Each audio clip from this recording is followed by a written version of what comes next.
Today we finally get the lights working on this.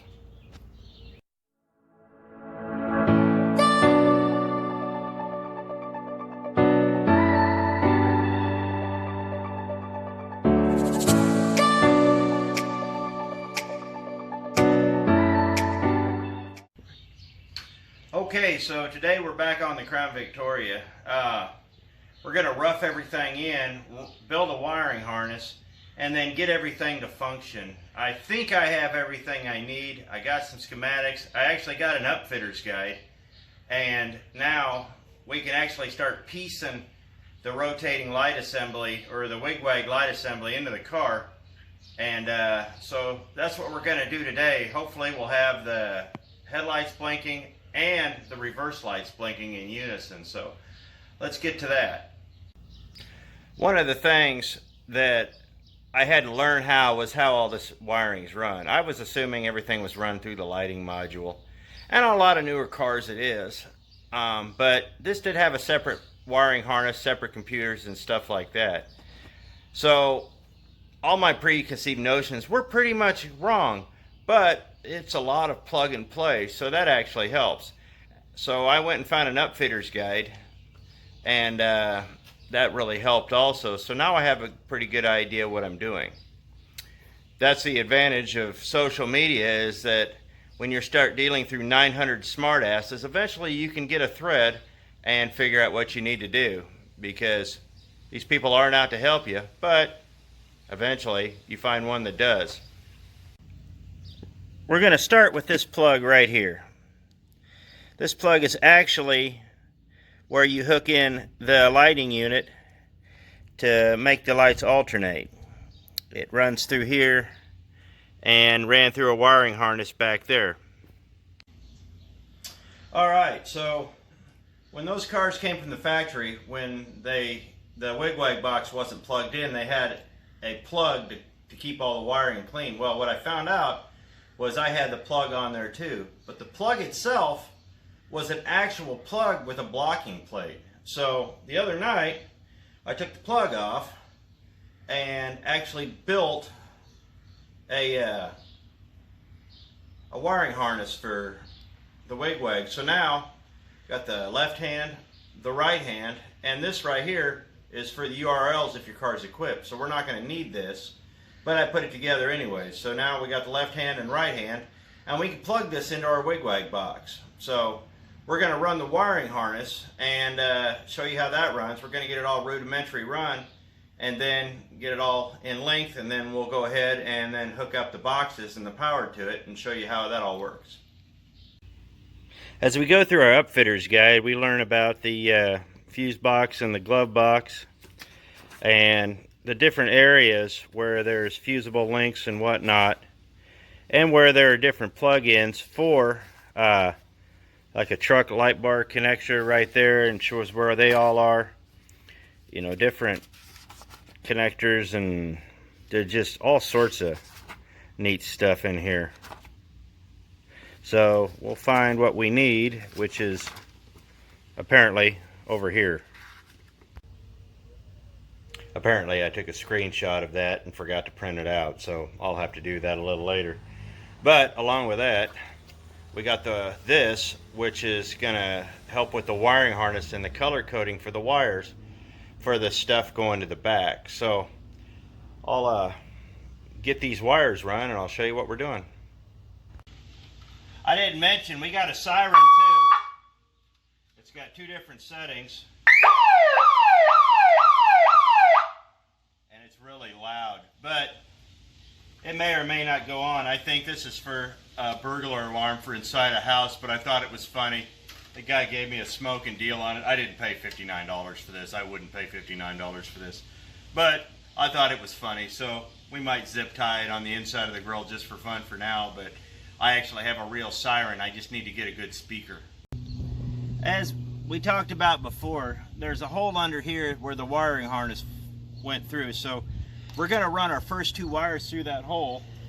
I'm going to tie them down here on this end, run them through that hole, and then I'm going to put too much wire on both ends. That way we can trim it up, or we can tie it up. I'd rather have too much than not enough. So we're going to run the yellow and the brown for the lights, and then we'll get those hooked up and then get them set in here, and then we will hook up another 2 wires for the siren, and we'll have to run them through here also.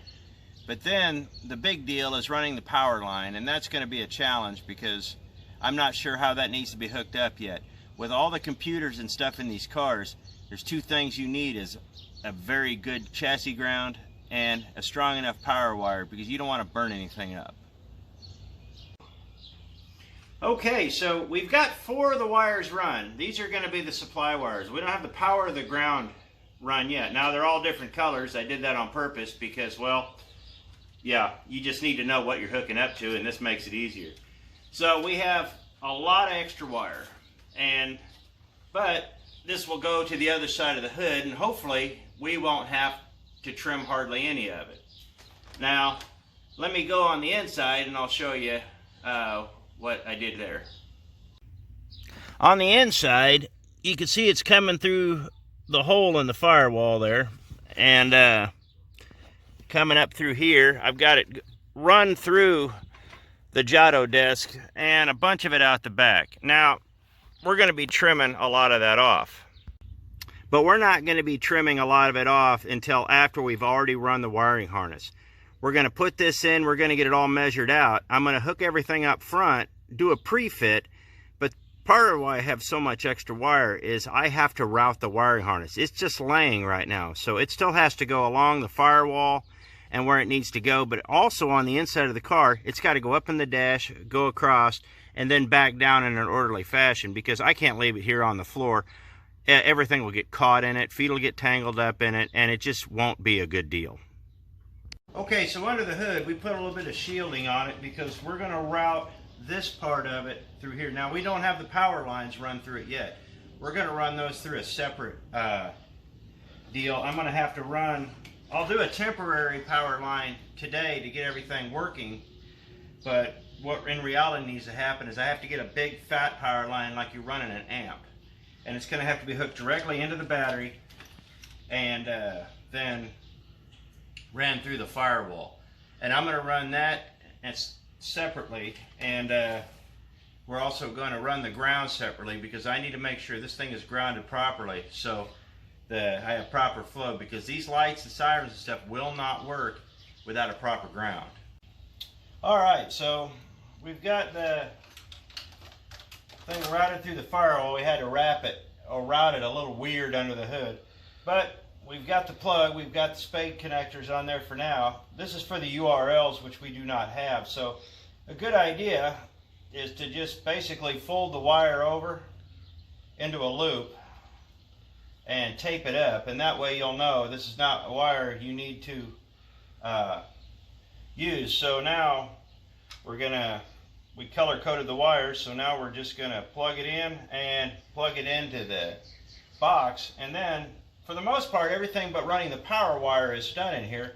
So we need to go inside, get that cleaned up, get it routed properly, and then put our control box in, and then after that we'll route the power and get everything working. Well, we hit just a little bit of a snag, but it's not a bad one. I couldn't get the speaker to fit right, so I just zip tied it under there because it's going to come out.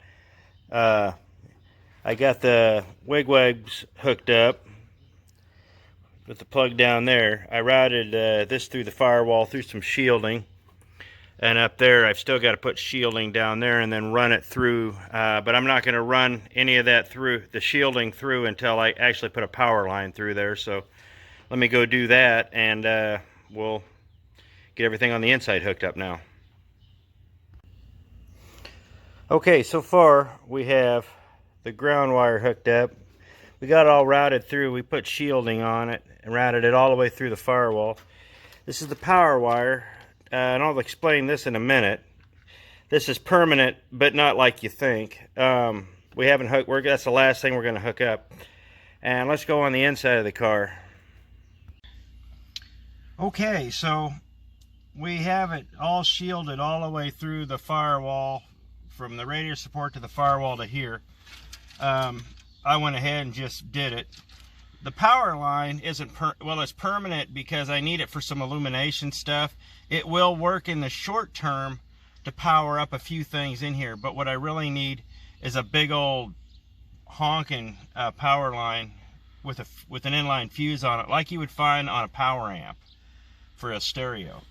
But so what we're going to do here is I'm going to route this up the dash, bring it down, and then I got to route this through the console. Then once I route it through the console, we'll get the other box in, put some ends on it, hook the wig-wag box up. Now the reason we're hooking the wig-wag box up through the switch box is because the switch box has fuses. It's a fused link. So we'll route it through there, get it all hooked up, and then everything should work. I should be able to use the siren and the wig-wags with the fuse box. So let's get this done up and we'll go from there. We got everything to light up. Let's see what happens here. Scared red. All right.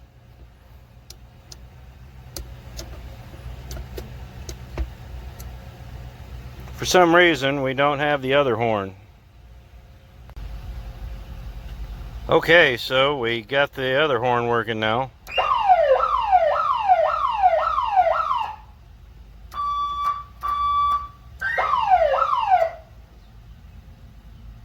That's kind of fun. So we got the wig-wag. We turn this switch on.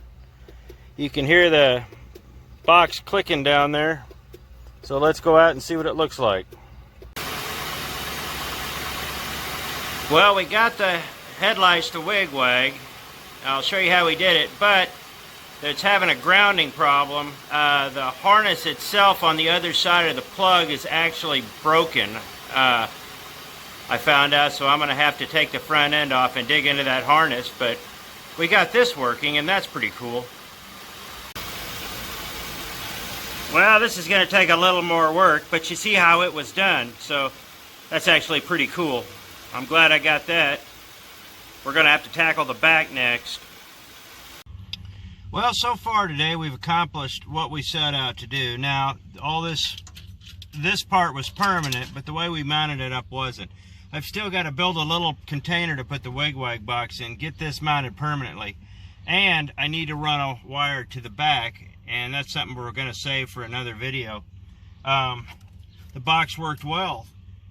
I would like to hook up when I hook up a regular siren, I will actually want to get the other box out. But this is a good control panel. It has fuses on all of it, so I mean it works good. Works really good actually. But I did that because it had fuses. But like I said, we built the wiring harness, and as you saw, it really isn't that daunting. We did all different color of wires. We got it set up the way we wanted to. We got the wig-wag working like you saw.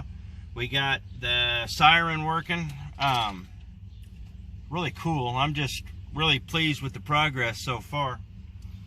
I suppose that's going to be it for today. It's about 100 degrees, and we were working in the car with the air conditioning on, but if you turn it on, you can't film because it's just really loud. But boy, this thing just blows ice cold. So I appreciate it. Thanks for watching, and I hope this has been fun. It's been great to make it work. So I guess we'll catch you next video. Thanks for watching.